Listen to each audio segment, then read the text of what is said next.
نہیں پڑے گا یہ والد آپ سے ڈیمانڈ کر رہا ہے، کر رہا ہے نہیں کر رہا، کر رہا ہے نہیں کر رہا. تو آج ہمارا فرض ہے کہ ہم کچھ ایسا کریں تاکہ گھر والوں کی جو خوراک کا بندوبست ہے وہ ہم سارے کریں. ایگری کرتے ہیں؟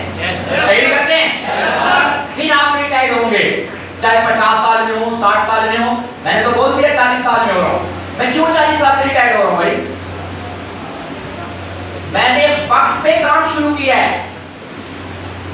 اب جس کی عمر ہی 40 سال ہے وہ اس کمپنی میں آگے وہ کہتا ہے میں 40 سال میں ریٹائر ہو جاؤں گا. کیسے پاسبل ہے؟ ایسے نہیں ہوگا.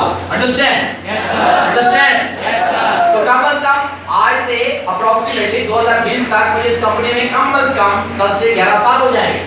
میرا حق بنتا ہے جب آپ کو 10-11 سال ہو جائیں آپ ریٹائر ہو جائیں. انڈرسٹینڈ؟ اچھا دوسری چیز ہے یقیناً آپ کی اور میری اور گھر والوں کی ضرورت ہے لباس. لباس چاہیے نہیں چاہیے؟ پہلے چھوٹی عید تھی اب بڑی عید آ رہی ہے، قربانی والی عید آ رہی ہے. ہاں فیملی والے کیا دیکھتے ہیں؟ رشتہ دار کیا دیکھتے ہیں؟ کس نے کیا پہنا ہوا ہے. آپ کے پیٹ میں کیا ہے یہ کوئی نہیں دیکھے گا. تم نے کیا پہنا ہوا ہے یہ نظر آتا ہے. انڈرسٹینڈ؟ فیملی والے باتیں سناتے ہیں اگر اچھا لباس پرووائڈ نہ کیا جائے تو آپ کے اوپر یہ بھی فرض ہے کہ آپ کے اگر پیرنٹس بڑھاپے میں پہنچ جائیں تو ان کی بڑھاپے کے اندر کیئر کرنا یہ آپ کے اوپر فرض ہوتا ہے.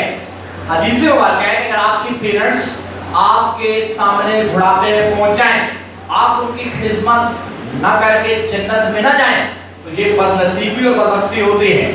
تو آج میں آپ کو ایک مشورہ دینا چاہتا ہوں اور وہ مشورہ یہ ہے، وہ ایڈوائس یہ ہے، وہ نصیحت یہ ہے کہ اگر آپ کے پیرنٹس حیات ہیں